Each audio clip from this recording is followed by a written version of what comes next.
প্রিয়, মেহেদি পাতা দেখেছ নিশ্চয়ই।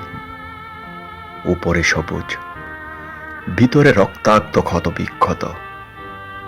নিজেকে আজকাল বড় বেশি মেহেদি পাতার মতো মনে হয় কেন?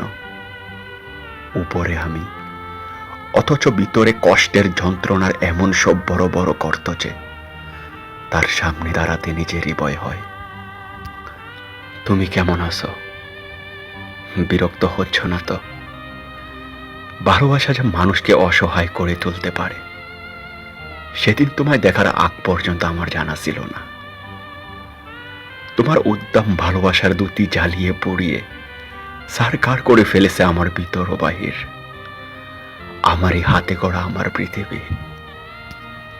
যে আমি সুখী হব বলে ভালোবাসার পূর্ণ চন্দ্র গিলে খেয়ে বেজা মেঘের মতো উড়তে উড়তে চলে গেল অজন্ম তোমায় শূন্য, আরো শূন্য করে দিয়ে।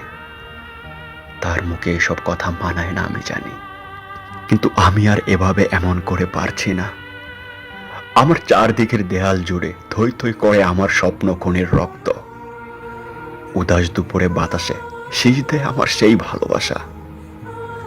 পায়ে পায়ে ঘুরে ফেরে ছায়ার মতন তোমারই স্মৃতি। আমি আগলাতেও পারি না, আমি ফেলতেও পারি না। সুখী হতে চেয়ে এখন দেখি দাঁড়িয়ে আছি একলা আমি কষ্টের তুষার পাহাড়ে।